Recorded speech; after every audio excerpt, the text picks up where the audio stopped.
Da je super zato, da imajo koze zvonc, ker drugače jih nikoli ne bi našel. Tako pa vsaj zvonc slišiš, preden jih vidiš. Je pa teren tak sam za koze spremljiv, kot vse druge živali, tudi ljudje, kdaj bi se polomili na vseh teh kamnih. One se pa super znajdejo. In kako jih boš zdaj dobila gor? Se prehajajo same. Malo so se šle sprehodati, no. Pa tudi načeloma so koze dost socialne živali, ne? Tako da takoj, ko začutijo, da je nek moving, jih zanima. So kar radovedne. Kaj jih lahko vzgojiš kot psa? Komot. Samo moraš začeti od takrat, ko so tam male. Če jih imaš, ko so še dojenčki v bistvu na mleku, je to res domača žival. Res hod za tabo. Edin po moje bi morali imeti plenice, če jih hočeš imeti doma v hiši, ne? Ker to pa ne vem, če znajo kontrolirati. Kaj pa sedi pa to? To pa še ni. Zdaj v planu imam, da bi Čuča naučila, da da tačko. To bi bilo. Čuča je tvoja special. To je naša princeska. Kao ona je recimo, ko je bila mehna, je nažalost zgubila mamo dosti zgodaj, tako da smo jo pol na mleku vzgojili in je strklana totalno in pol ima posebne privilegije, česar se tudi sama zelo dobro zaveda. Tako da to pol kdaj malo izkorišča. Čivjo. Ajde! Kako pa veš, da so vse? Imam ene par koz, v bistvu, ki jih prepoznamo, pa ki vemo, kjer so ta hitre, pa ta počasne. Tako da pol ponavadi pogledaš, imam to in ti je pol približno jasno, da so vse. Pa koze tudi načeloma nimajo tendence, da bi šle ena po ena nekam na stran. Ne. Vedno se probajo držati skupaj, to so čredne živali in njim je v nagonu, da se držijo skupaj, ker so edin tako malo bolj varne. Ne. Tako da ponavadi, če se zgodi, da ena koza da se rekam sama potepati, je to ponavadi znak, da je počas pred koncu življenja, ne? In se koze umaknejo same od sebe, če čutijo, da je napočil njihov čas. Kaj iščejo neko samoto? Iščejo samoto, pa to je tudi neko zavedanje, ne? Da potencialno, če žival umre v čredi, v hlevu, tam, kjer so vse ostale, je to možnost večja za neko infekcijo, za bolezni, za vse ostale, tako da grejo vedno nekako na samo v bistvu v tistih trenutkih, ne? Koze za razliko od ljudi razmišljajo za prihodnje generacije. Tako. Se tako obnašajo, tudi če kdo kdaj živi, pa da ni lih v mestu, ne, v stanovanju, grejo tudi mačke in psi ponavadi vedno na svoje takrat. Ne. Tako da vedno je v bistvu glavni cilj to, da se preživetje skupine. Ne. Pa vidim, da je ena koza izven ograje, tako da sekunda.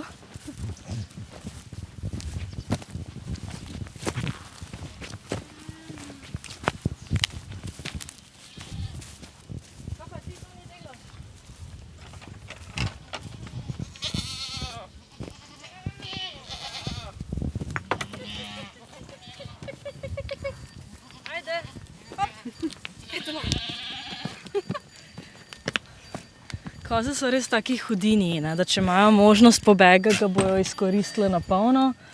Tako da nobena ograja, nobena vrata, električen pastir nič ne pomaga. Če one hočejo, bo se to zgodilo.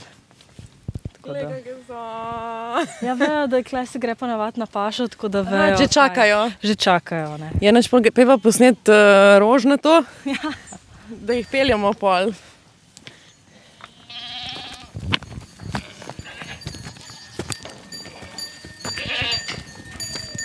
A si že kdaj imela kakšno tako veliko publiko pri snemanju podcasta? Ne še. Kaj je to, 150? Ene 300 oči te gleda. 300 oči me gleda. Belih, črnih, rjavih. Malo so mogoče prestrašene. Ja, ampak se bojo sprostile. Ja. Na koncu boš imela že problem, ker ti bo kakšna probala kodre pojesti. A res? A lase? Kdaj rade, še posebej ta male kozice, sedno pravim, živali nimajo rok, ne, tako da oni raziskujejo z usti. Tako da pol, če je kakšna zadrga, če so kakšni lasje, kar koliko visi, pol oni to malo zobajo. Bom pozorna. Ti bom povedala, če se kdo skriva za tabo. Ja, lep pozdrav. Lep pozdrav. Vsi, ki nas poslušate. Ura je 11. Lokacija Stancija Kumparička. Stancija Kumparička, vonj po kozjem dreku, pa po slami, ne? Tako. Sonce Bilo. Bilo. Sonce, Nekoč. Tako. Pa upimo, da še kdaj. Točno tako. Bo posijalo. Upam, da v tem podcastu tudi. To. Jaz sem Katja, to je podcast Rožnata dolina, prostor pod soncem za vse, ki smo se odločili, da ne bi tako kot ostali.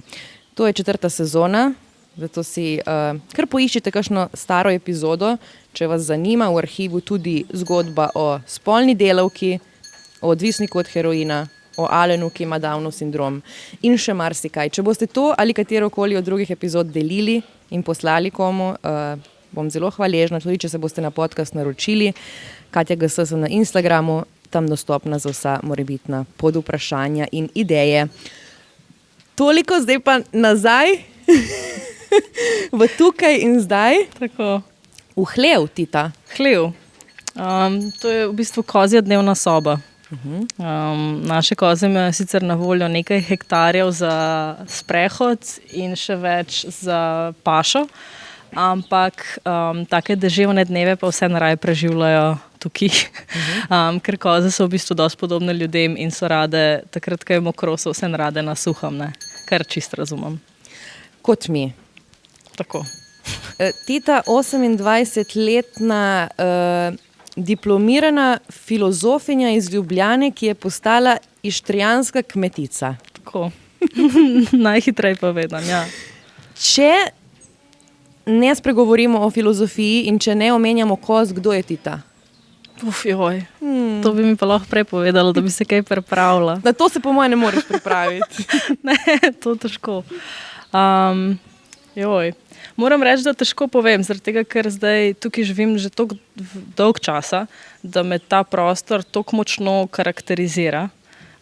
Sicer sem prepričana, da bi se znajdla tudi kje drugje, ampak se zdaj težko ločam od tukaj in zdaj. In tudi začela sem neke projekte par let nazaj in se me nič ne mika, da bi šla kam drugam začenjati kakšne nove. Ker še vidim neko vizijo, ki je treba dokončati. O viziji mogoče kakšno malo pozneje. Pa nam magari povej, kako izgleda tvoj dan, da si vsaj poskušamo zamisliti. Kaj počne Tita? Zdaj življenje, ko živiš na takem mestu kot mi, ne, okroženi živali in z delom, ki je s tem povezan, je zelo dinamično in ni zares pravil. Tako da se skozi letne čase blazno spreminjajo naša opravila. Tako da res ni pravil. Zdaj lahko, dostikrat se zgodi, da imamo začrtane neke plane, danes bomo naredili pa to, bomo bili zelo produktivni. Pol se pa zelo hitro zgodi, da tako kot danes ti kakšna koza zbeži. In pol imaš celo akcijo in celo dramo in pol to odkrije nove probleme, da moraš še ograjo popraviti. Tako da kdaj se koze v bistvu bolj odločijo pred nami, kaj bo, ne. Če niso koze, je vreme, tako da je v bistvu toliko zunanjih faktorjev, ki določa, kako bo naš dan potekal. Ampak nek klasičen dan zdaj zadnjih par mesecev se je začel zjutraj z molžo, ki traja 2 ure za teh naših 150 koz. Potem po molži gremo z njimi na pašo. Tam tudi preživimo dobre 2 urci. Potem se koze vrnejo domov na počitek. Še vedno ima na voljo ta manjši ograjen del, kjer so pač na varnem, da se mi lahko ukvarjamo še s kakšnim drugim opravilom, ne samo z babysittanjem. In potem spadajo zraven še vse te druge stvari, ki jih delamo. Tukaj imamo vrt, ki ga vzdržujemo, mi vzdržujemo njega, da on vzdržuje nas. Lepo. Tako da se potem pravzaprav vsi, ki tukaj živimo in delamo, prehranjujemo s stvarmi, ki jih tukaj proizvedemo. Pa tudi za večerje, ki jih pripravljamo in vse ostale doživetja in obroke, v bistvu vse prihaja s kmetije. Tako da je kar nekaj opravkov, ki se naberejo za en dan. Zdaj sicer se pripravljamo na jesen, tako da se vse malo umirja. Umirja in pripravlja na zimski spanec. Ja, to bi bilo lepo.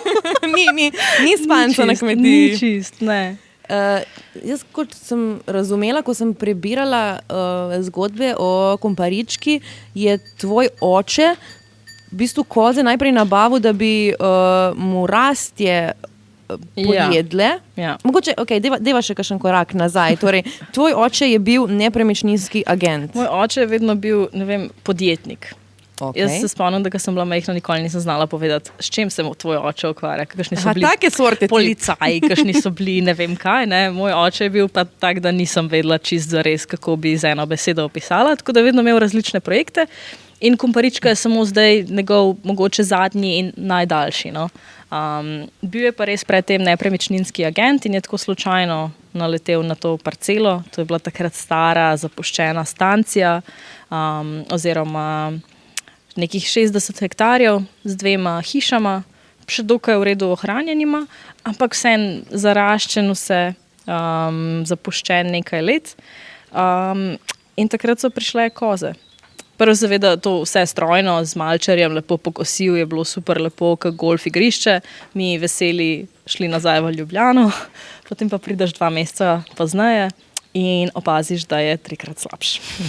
Tako da so pa res prišle koze, čisto iz razloga, da bi one to lepo uredile in pokosile. To so res naredile, smo bili zadovoljni, ampak pa imaš koze, jih ne moreš jih odpustiti. In potem so tukaj ostale.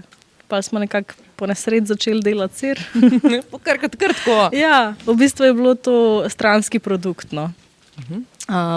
Na začetku ni bil lih dober, kar je logično. Je pa, mislim, da smo leto ali 2, oziroma prvo leto, ko smo se preselili, smo ves sir vrgli stran. 2 ali pa 3 leti potem smo pa dobili nagrado za najboljši hrvaški sveži sir. Eno kozo imaš zadnji, ne se ustrašiti. Čuvila si. Kozica, živela. Sta pa barvno usklajeni, moram reči. Zelo, ja, ona ima sem take uhančke roza.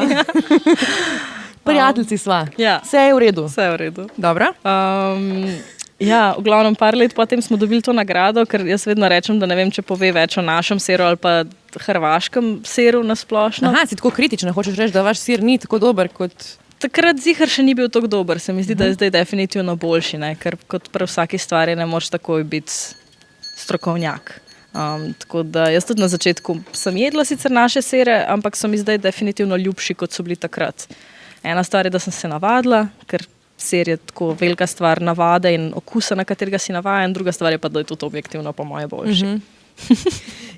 Potem ste rasli s temi siri, z restauracijo, mislim... Ja, v bistvu prve so bile koze, potem je bil sir, potem smo razširjali linijo sirov, potem so pa začeli kot neka logično sosledje, ne imaš sire, začneš delati degustacije, na začetku je bilo to bolj za te skupine prek agencij, potem imaš degustacije, lobi še kakšno kosilo kdaj, tako da se je to v bistvu počas ponudba razširjala.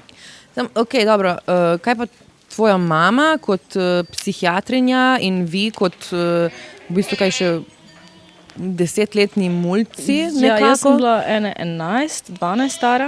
Ljubljančani? Ljubljančani, ja. Bežigrad. Gremo na farmo, otroci. Veš kaj, mene so ujeli v dobrem tajmingu lih pred puberteto, tako da v moji glavi je bilo v bistvu to, da bom lahko živela bližje morju in imela več psov 2+.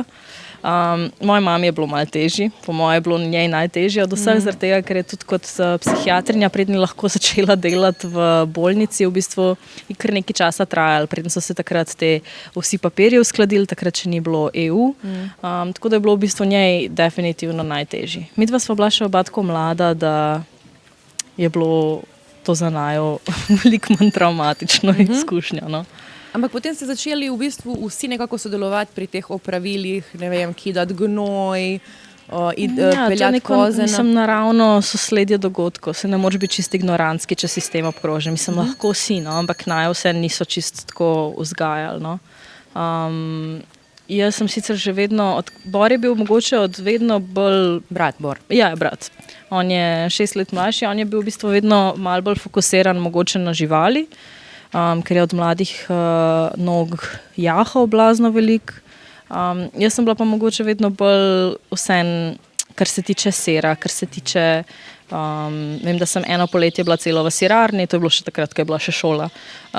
Drugo poletje sem delala na tržnici v Puli, potem sem začela biti bolj aktivna pri teh večerjah in kosilih, ki smo jih tukaj imeli. Tako da v bistvu vsako leto nekaj novega, nikoli. Ni dolg čas, pa sem pa pogruntala, da mi je to v bistvu čisto v redu. Ampak vseeno je bilo treba iti na faks. Ne? Sej to, šla si na faks, na filozofijo v Ljubljano, ali si tam imela kakšen flat? Ja, mi smo v bistvu takrat, ko sem se jaz odločila za študij, na začetku sem še mislila, da bom šla v Italijo študirati gastronomijo. Gastronomijo, ne astronomijo, sicer bi bilo tisto tudi mogoče zanimivo. Ja, spacey si. Ampak pa na koncu sem se odločila vsem, da ostanem v Ljubljani. Takrat smo imeli še od babi eno garsonjero, tako da je bilo v bistvu malo lažje odločitev. No. Ja, in potem si bila Tita v Ljubljani, na kakšnem žuru sva se srečali. Mislim, dobro si se ujela, tudi v mestu. Ja, jaz se mi zdi, da so meni, s tem, da smo se veliko selili, pa s tem, da, ne vem, me je fotor poslal v italijansko srednjo šolo, take neke zadeve so take čeličenje, kakor bi kle rekli. Čeličenje. Da ti malo jačajo karakter. Tako da se mi zdi, da se načeloma dobro znajdem, kjerkoli sem. Tako da zato sem prepričana, da tudi če bi me dal nekam drugam, bi našla neko svojo pot. No.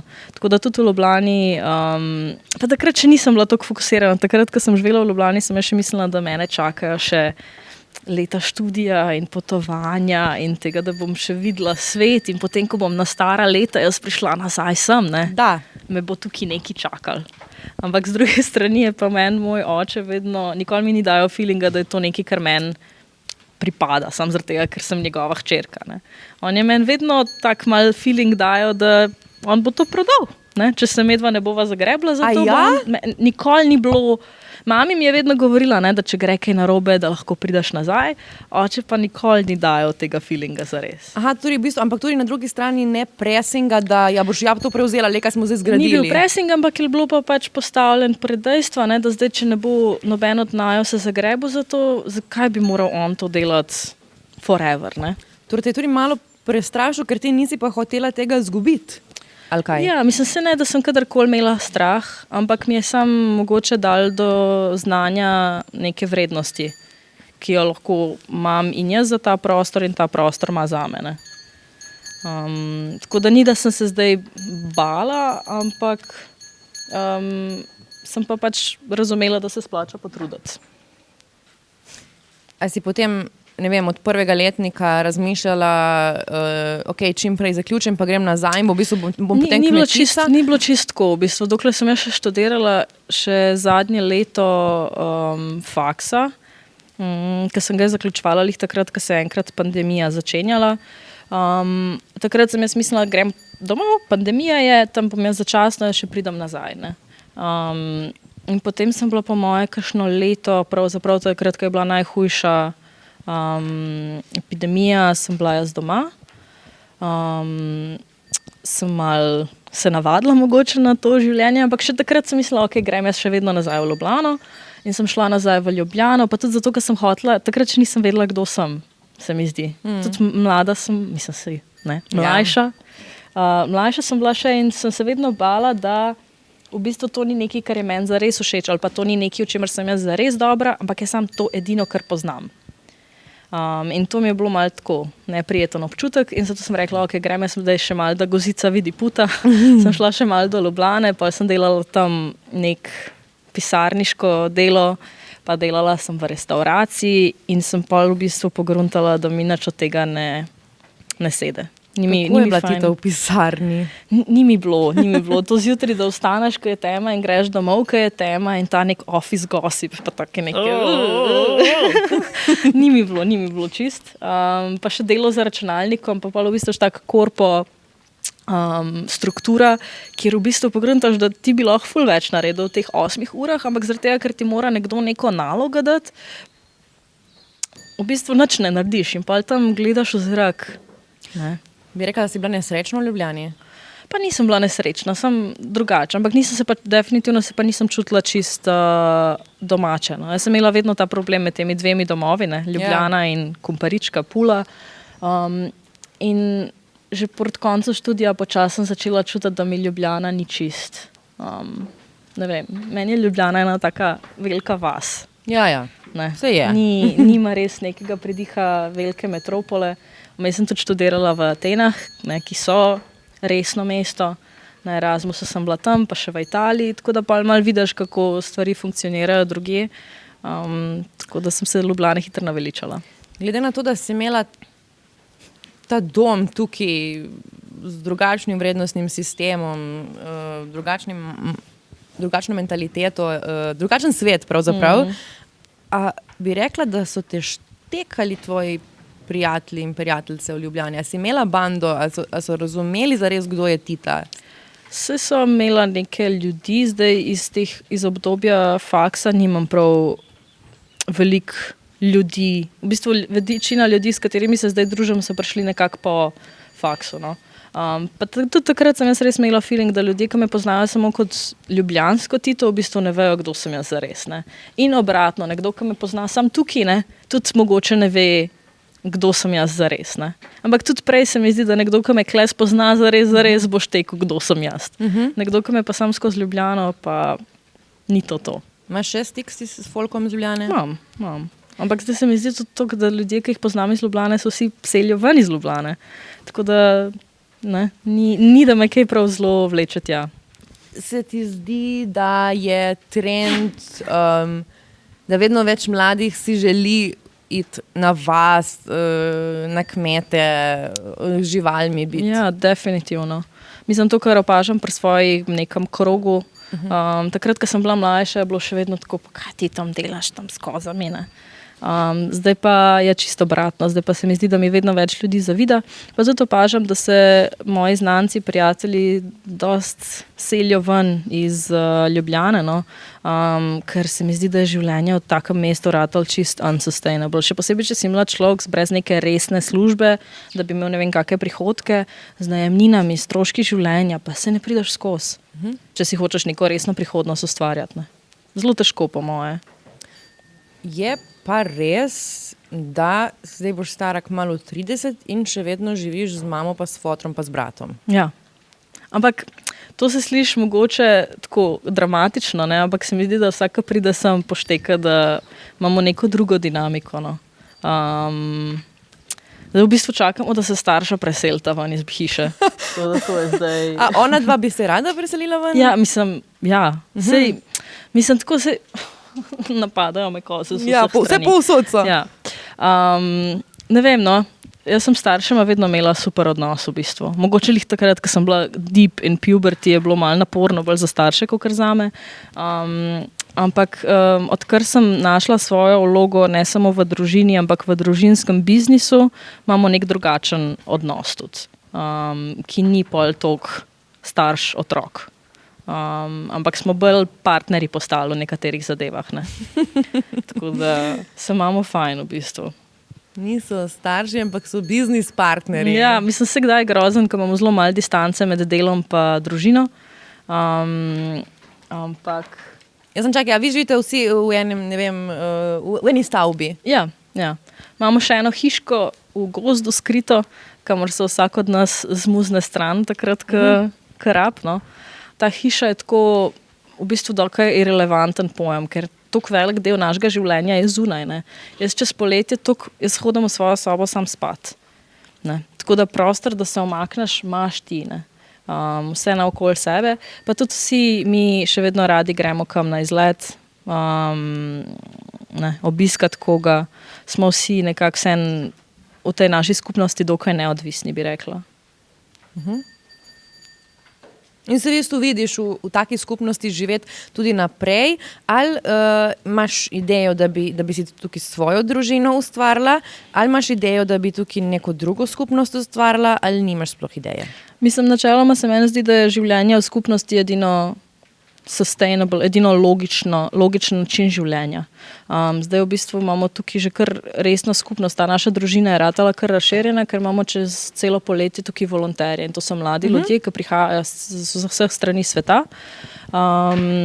in tukaj pri nas živijo, skupaj imamo skupne obroke, skupaj delamo, tako da zato pravim, da je ta naš pojem družine tukaj rastel, res zrastel pravzaprav. In se mi zdi to zelo lepo, meni ni nič lepšega, kot ko pogledam okoli sebe in vidim, 10 različnih ljudi, vsak dela nekaj svojega, ampak vsi stremimo k istemu cilju. In meni se zdi to zelo en lep način preživljanja časa in življenja. Tako da ja, definitivno mislim, da bi rada živela še naprej na tak način. Zdaj, s temi prostovoljci govoriš? Ali mogoče nekom, ki bi tukaj tudi v bistvu se za stalno naselil? Tako, prostovoljci, nekdo, ki je tukaj za stalno. Meni ne bi bilo nič lepšega, kot če bi na stara leta imela kle hiške naokoli, pa da bi imela prijateljice kle, pa ne, a veš, da smo vsi skupaj, ampak narazen, ampak skupaj delamo za isti cilj, ne? Za neko skupno dobro. Ker te vrednote se v mestu, se mi zdi, res totalno zgubijo. Ne? Kakšen pa je tvoj vrednostni sistem? Kle se dobro vidi, kaj je naš vrednostni sistem. Ne? Zdaj na prvem mestu tukaj vedno pri nas žal pridejo živali, žal ali ne žal. Ne? Tako da ne glede na vse, vedno je to mora biti na prvem mestu, ker si odvisen, oziroma ne, ker so živali odvisne od tebe na nek način. Ne? Tako da brez tebe ne bojo preživele na način, kot jih imaš na nek ne. Tako da definitivno cenim ljudi, ki to razumejo, ki se tukaj znajdejo v takih pogojih. Cenim delo, takrat, ko ljudje to razumejo, to življenje skupno, ne? Pa kako je treba, kako bi rekla, en za drugega potegniti malo, ne? Da nisi egoističen, da vidiš, če nekdo rab kaj več pomoči, da takrat stopiš zraven. Tu govoriš čisto v nekih takih situacijah, naprimer, ne vem, kuhanje kosila, ne vem, čisto osnovne zadeve, ne? Ali pa ne vem, če vidiš, da ima kdo slab dan, da ga malo pošparaš. Pa to se tiče, mislim, to je povsod, no. In to tukaj na vasi bi rekla, da teče dosti bolj fluidno in podmazano kot v mestu. Ja, v mestu imamo ful smo bolj na samem, se mi zdi. Ful je več samote na koncu. Obkrožen si z ljudmi, ampak ima z njimi zelo, zelo malo interakcij. Meni se, ko sem študirala, se mi je zgodil kakšen dan, da se nisem čisto z nobenim spregovorila in to ni dobro za človeško psiho. Ajde, če se ne pogovarjam z ljudmi, se lahko pa z živalmi, ne? Vedno imaš neko družbo. In pol pogruntaš tudi, da si od te družbe zelo odvisen, ne? Mislim, seveda obstajajo ljudje, ki bi lahko preživeli s celo življenje v samoti, ne? Ampak se mi zdi, da večina ljudi, tako kot koze, smo socialne živali, ne? Ja, zdi se mi tudi, ne vem, v službi, če bi radi nekaj spremenili na boljše, da moramo vsi se dogovoriti na sestanku o tem in postaviti neko novo pravilo, ki ga bomo zdaj vsi poštevali, da bo vsem boljše. Tukaj pa, ko tebe poslušam, se mi zdi vse nekako organsko, ne? Ja, pa ne. Se mi moramo tudi kdaj imeti sestanke, ne? Ker kdaj je enostavno tako, kot vse ostalo treba menedžirati, ne? Ampak čist neke osnovne stvari so, da če ti je všeč tak način življenja, ne? Pa če ga znaš pohendlati, moraš biti odprt moraš biti malo bolj empatičen za tak skupen lifestyle, ne? Moraš biti empatičen pa poštekati, kakšne so prednosti nekoga in kakšni so minusi nekaterega drugega in to upoštevati in se znati s tem handlati, ne? In tako, verjetno, mislim, če pridejo sem ljudje iz celega sveta, verjetno niso vsi zelo marljivi in prijazni, ne? Vsak je na nek svoj način, ne? In pol tudi pogruntaš, koliko smo vsi ljudje različni. Jaz vedno pravim, da je benefit tega, da smo vsi ljudje različni, ker je meni super, da jaz rada živim na tak način, nekdo drug pa na, ne vem, whatever, mestni način, ne? Ker drugače bi bila kar gužva tukaj, ne? Pa je fajn, da ni čist vedno. Imate kako pridejo novi ljudje, jih sprejmeš in poveš vsaj nekako osnovno, kaj, ne vem, tle boš se ukvarjal z zelenjavo, to boš prekopaval, imate neka pravila mogoče? Mislim, ni zares, da imamo neka pravila v bistvu, no. Se mi zdi, da se ljudje dostikrat naučijo čisto iz tega, ko spremljajo pa vidijo, kako se dogajajo zadeve, ne. Zdaj nekdo, ko pride sem, pa ne vem, dela neko svojo bedarijo, ne vem, na telefonu visi, pa 10 ljudi okoli njega dela, Pa če ne zazna, mislim, meni se ne da ljudem težiti. Deli, kar ti paše, ne? Ampak ponavadi taki ljudje ne zdržijo dolg časa tukaj. Ker pogruntajo, da jim pač ni čist mesto, ne? A vidiš, da so, ne vem, te, ki pridejo iz mesta, da so, ne vem, bolj nervozni? Ali... Sploh ne gre za mesto ali pa ne mesto, ker mi imamo tukaj ogromno mestnih ljudi, ne? To se mi zdi, da gre sam pač res na nek sistem vrednot, ki jih ljudje imajo, ne? In nekateri lahko pridejo iz ogromnega mesta, ampak jim je ta life tukaj super in si želijo nekaj taska zase, čez ne vem koliko cajta, in to zelo hitro poštekajo, ne? Pa imaš pa, ne vem, lahko nekoga, ki je na vasi odrastel, pa še smer tega ne šteka, ne? Tako da sploh ne bi kle delala take razlike med mestnimi in nemestnimi ljudmi, ne?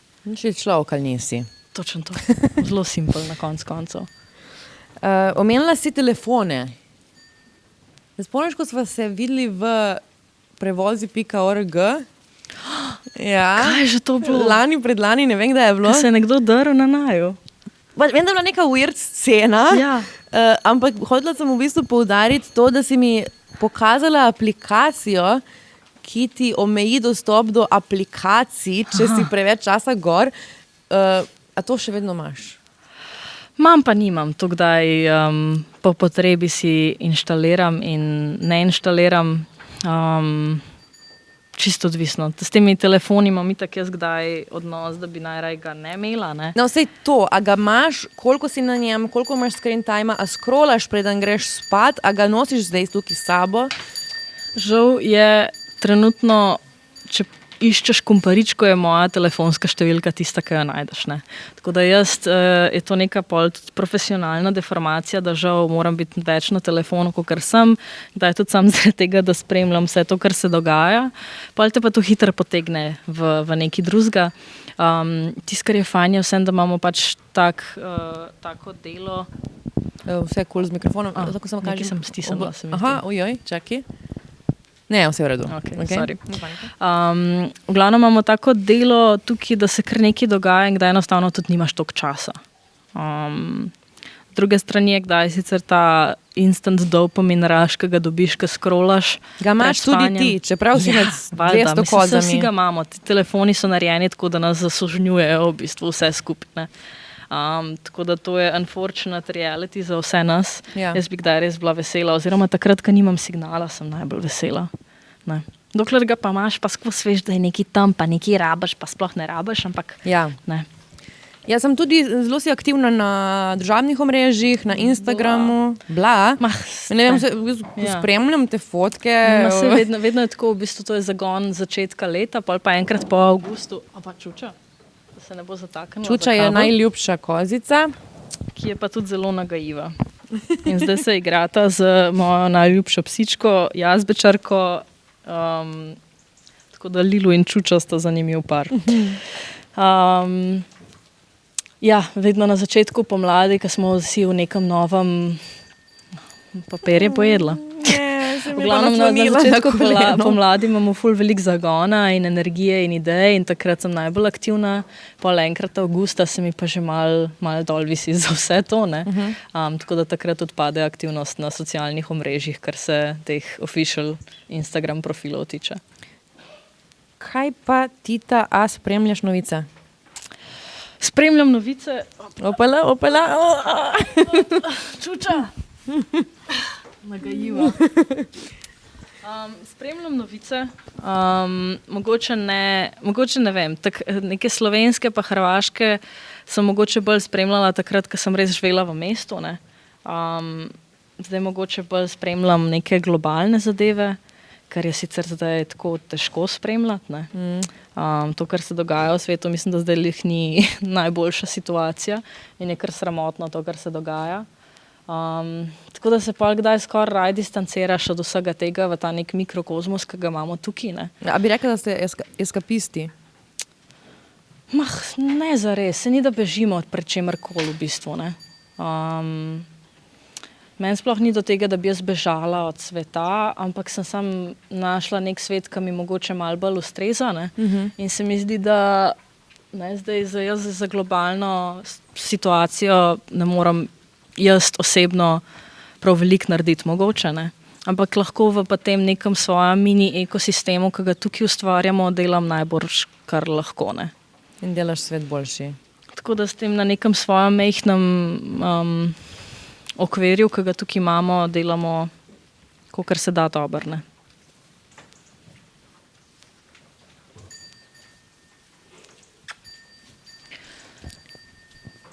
Kaj bi rekla, da so neki nauki, neke modrosti, ki ti jih je ta življenjski stil dal? Ne vem, zdaj to spraviti v en stavek je vedno nemogoče. Ja.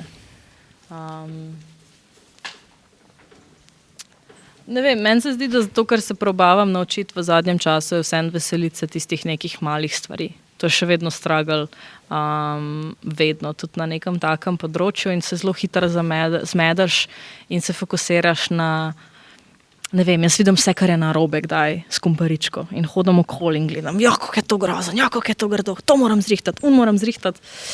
Pa pride kdaj kakšen dan, ko lih prav posije sonce, pa temperatura je lih ta prava in pogledaš okoli sebe in rečeš, kako smo pa mi kle srečni. Ne?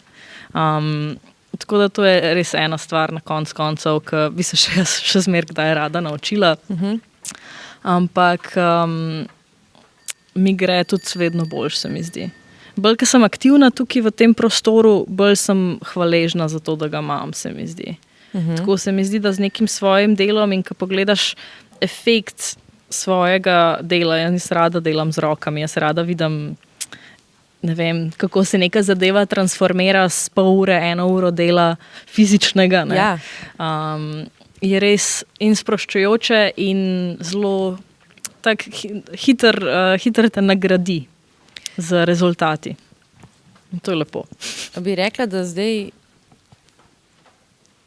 je tvoje stanje duha na višjih frekvencah, kot je bilo v mestu. A misliš, da je to tvoja terapija, ko ne vem, boš seno prekladala ali bi...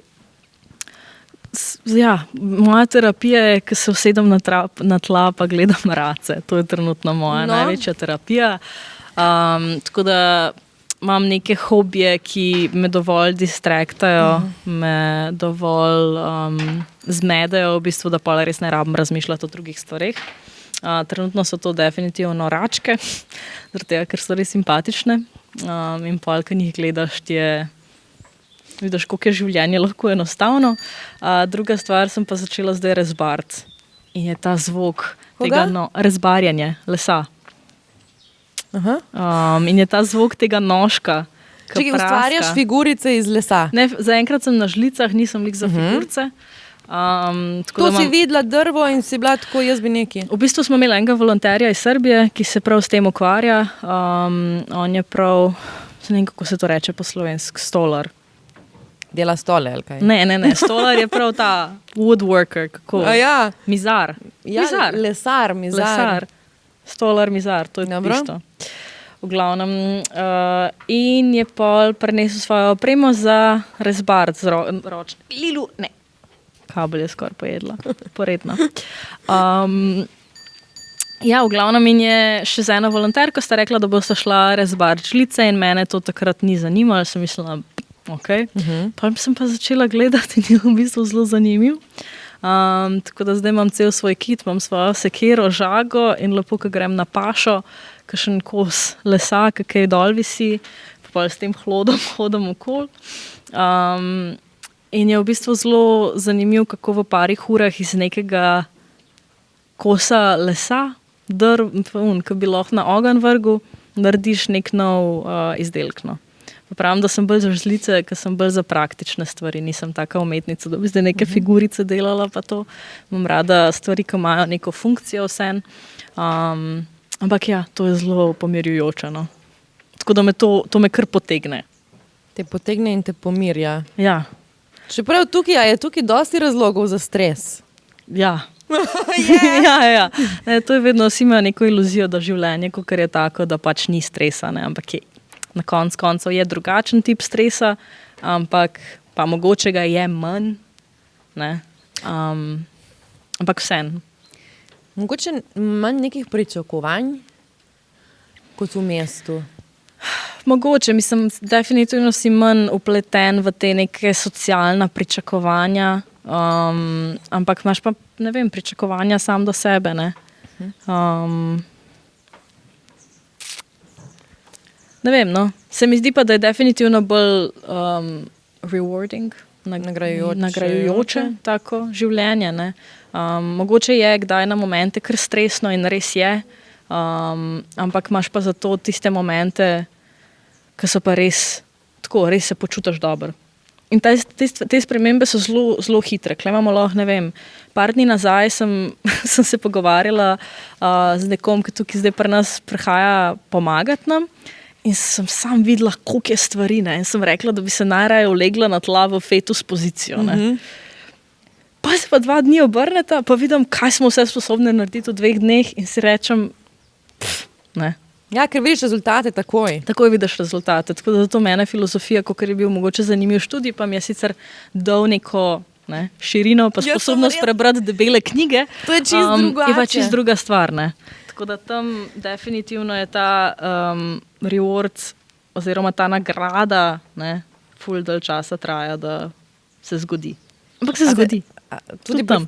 Zdaj me je klical moj mentor, oziroma mi je poslal mail, da je bil povabljen na nek pogovor na univerzo v Heidelbergu v Nemčiji in da je ta profesor, ki ga je povabil, našel tudi mojo diplomsko in če bi šla tudi jaz. In sem nared padla. Ker res si nisem mislila, da bo moja diploma o gastronomiji. O gastronomiji in filozofiji še kdaj kaj prenesla. No. Tako da sicer moram malo okusi filozofije. Zaradi tega, ker te filozofi ponavadi ohrani mislijo kot samo gorivo za preživeti ne. Jaz imam malo drugačno stališče o tem, tako da bom tudi o tem lahko govorila, ker mi je fajn, da malo praktičnih izkušenj povem tam. Torej si pristala? Ja. Tako da bom v bistvu malo povedala o nekih svojih izkušnjah, ker sem jih tukaj, bolj v bistvu praktičen pristop k temu, no. Ker dosti imajo, mislim, filozofov je dovolj, bojo že kaj se znašali. Ne? In kaj si ugotovila v tej diplomski? V bistvu sem ugotovila, da je filozofija lahko zabavna. Prepričaj nas. Ja, meni filozofija mi je sicer bila zanimiva, ampak mi je bila tudi vedno že takrat mi je bila neka antična filozofija bolj zanimiva kot moderne. Zaradi tega, ker so tako v nekem svojem oblaku so. In se mi zdi, da pravim, jaz, ki sem odraščala tukaj, pa sem toliko povezana z nekim praktičnim življenjem in z življenjem fizično v svetu, v katerem obstajam in ki ga s tem ustvarjam, ne, mi je pa kdaj te neke filozofske debate, za katere se lahko gre sam nekdo, ki ima res čist preveč cajta, pa sedi ob kaminu. Ne.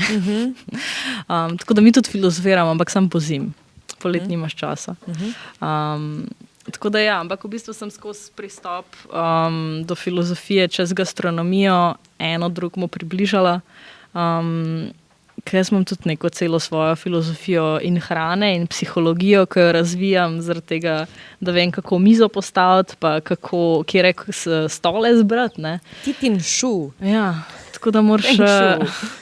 Kaj pa je ta tvoja filozofija, o kateri govoriš? Verjamem, da je težko zdaj v par stavkih povzeti, ne?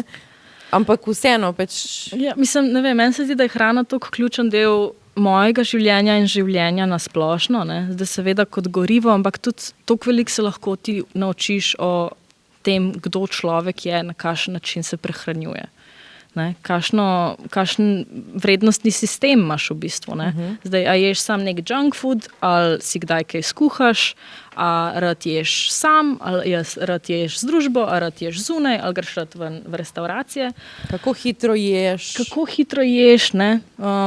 Tako da tle je zelo veliko stvari. Recimo, ne? Ena zelo simpel opaska. Italija, Slovenija, Hrvaška. Ne? Ja. Če se ti peleš po Sloveniji, po Ljubljani ali pa po Puli, vidiš ogromen teh Glovo, Volt, zelo radi imamo dostavo, radi jemo v svojem domu, v ugodju. Ne? Greš pa v Italijo, ljudje zunaj jejo, oni so na ulici, oni se družijo, ne? Je torek, pa ne moreš dobiti mize v restavraciji, zaradi tega, ker je vse zaseden. Ne? Tako da imajo čist nek drugačen sistem in to pomeni, da se ti zvečer usedeš, še kličeš prijateljico in greš ven na večerjo in se pol pogovarjata in se imata fajn. Ne? Če pa ti pa sam doma pred televizijo ješ pad thai, ne? Je pa to... V safru, v pižami. Mislim, se to je tudi dobro, to mi tudi vsi radi, kdaj počnemo, kdaj to rabiš. Sicer, jaz že dolgo časa nisem pa ta jedla, dokler nimamo dostave. Kdaj bi bilo tudi to fajn, ne? Ampak pa to je zdaj samo en zelo enostaven primer, ampak tudi, če gledaš svetovno, se zelo veliko stvari odkrije sam skozi odnos do hrane. In filozofije. A bereš še kakšno filozofijo? Filozofijo, a bereš kakšno, ne vem, filozofinjo? Jaz imam problem, da zaradi tega, ker sem hodila na filofaks, imam vedno feeling, da moram brati take resne knjige, ne. Pol sem pa nedavno šele odkrila, da lahko kdaj berem kakšno knjigo za zabavo. Tako da zdaj sem imela... Erotični roman? Ne, dobila sem od prijateljice knjigo Gossip Girl. In je tako dobro za zaspati. Po seriji? Mislim, da je pred serijo prišla. In je tako dobro, ko preberem eno stran in zaspim. In je odlično. Ko včasih imela pa skozi, pa še vedno imam ta e-bralnik, pa imam nekih resnih knjig, pa mi je pa kdaj tako naporno to brati. Ampak še zmerno, pa vedno rada. Zdaj sem v bistvu bolj v vrtnarskih knjigah, če priznam. In konzerviranju. Ja. Tega je veliko. Ampak vrt, planiranje za naslednjo leto. No. Tako da zadnjič sem dobila 15 knjig. Za rojstni dan? Ne, iz naše knjižne police, ki imamo res familiarno ogromen knjig na vse teme. Torej, v bistvu ves čas razmišljaš, kaj bo prihodnjo sezono, kako bomo to rešili, kako bo to prišlo prav, kaj bomo Jaz sem zdaj že v marcu. Ti si zdaj že v marcu. A si tudi že v 10-15 let naprej, kumparičke? Ne, ampak par let pa ja. No. Ampak še vedno se mi ta ni čist kristalizirala, zaradi tega, ker mislim, da zdaj letos je bilo eno leto takih velikih sprememb za nas. Mislim, da bo pa naslednje leto ključno nekako. Zaradi nekih razpletov, ki so se tukaj dogajali, ker sva in jaz in brat vedno bolj aktivna tukaj, tako da probamo ustvariti neko novo pot. Aleš se zadnjič je priznal, da sem v njemu sploh očetu, ne. Ki je ta, če greš gledati, Aleš Winkler, slovenskih sirar na Hrvaškem, blablabla. Priznal, da se njemu sira sploh ne da več delati, ne. Ja, zdaj je Gordon Ramsay ga je obiskal. Ja, dosti je bilo, ne. Si ga spoznala mimogrede? Sem. A je tako antipatičen tudi v živo? Smilu se mi je v bistvu. Zakaj? Zaradi tega, ker po mojem sploh ni vedel, kje je. Njega sam šeta, ta produkcija od lokacije do lokacije. Prednje on sem prišel, kjer je bil eno urco mogoče, 45 minut je bil tukaj. Predtem je že celo jutro bila snemalna ekipa 60 ljudi. Se hecaš? Ne. On je pač prišel sem obkrožen z varnostniki, prišel je, stopil je z kombija, kamera se je prižgala, kamera je tekla, on je oddelal to, kar je imel za oddelati, kamera se je ugasnila, nam je dal roko in je šel naprej. Nobenega odnosa, kdo si ti, kaj pa se tukaj zares dogaja? Ne, vse samo za kamero, tako da meni se je v bistvu na koncu sam smil pravzaprav, ne. Ker se mi zdi, da ga res sam šetajo gor, dol, sploh ne ve. Se pusti šetat, ne? Ja, mislim, dober služ s tem verjetam, ne. Ne vem. Tako da nič mu ne zavidam, no. Ok. Torej, Alešu se ne da? Alešu se ne da več sira delati, vmes imel idejo, da bo imel farmo insektov ali ne vem kaj še. Tako da podjetniška duša je še vedno. On razmišlja torej že stoletja naprej. Farma insektov. Ja, ne vem, to je rekel, da je to njegov. Ja, mislim prvo, ali da bi se jih jedel, ali pa za kure, ne, črve. To je, kumparička je bil njegov second life, on zdaj že išče third life. Nikoli ni prepozen. Koliko zdaj? 60, ne? To je spet neka kriza. Ja. Torej, nekaj si govorila, da bi se kaj potem starša preselila kam? Mislim, mi imamo v bistvu vsi smo radi tukaj, ampak ta naša hiša je postala toliko hiša odprtih vrat na nek način, ne? Da kakor jo imamo radi, pa kak je poseben prostor, imamo vsi radi nek umik, neki čist na svoje, no. Tako da, če bo čez par let vsak imel neko hiško kle v gozdu nekje, ne, se čist nič ne bi čudila. Da bo lepo s konjem prjaha v službo. Tako da ja, no, to je po moje ta nek razplet, ki se bo sigurno zgodil, no? Da se ta iz družine res premenimo v družinsko skupnost neko, ne? Ker ne živimo nujno skupaj, ampak vsak na svoje, ampak skupaj. Odlično, Tita. Malo ti zavidamo. Ja, priče kdaj na obisk, ne? Bom prišla, ne skrbi. Najlepša hvala, da si bila v Rožnati dolini. Z veseljem, hvala tebi, ker si prišla. Gremo zdaj čohati še malo koze. Ja. Okay. Čau. Kje te dobijo? Tukaj. Ja, tako mogoče, če bi te spremljali pa gledali koze. Virtualno. Kumparička je ime kmetije, Kumparička smo povsod, spletna stran, Instagram in tako naprej. Kumparička table tudi, ne? Ja, v bistvu se zdaj vse gre na Kumparička, ker je bolj enostavno. Ker voditi več socialnih omrežij ni moj cilj v življenju, tako da čim manj. Ok, Tita, hvala. Hvala tebi. Čau. Adijo.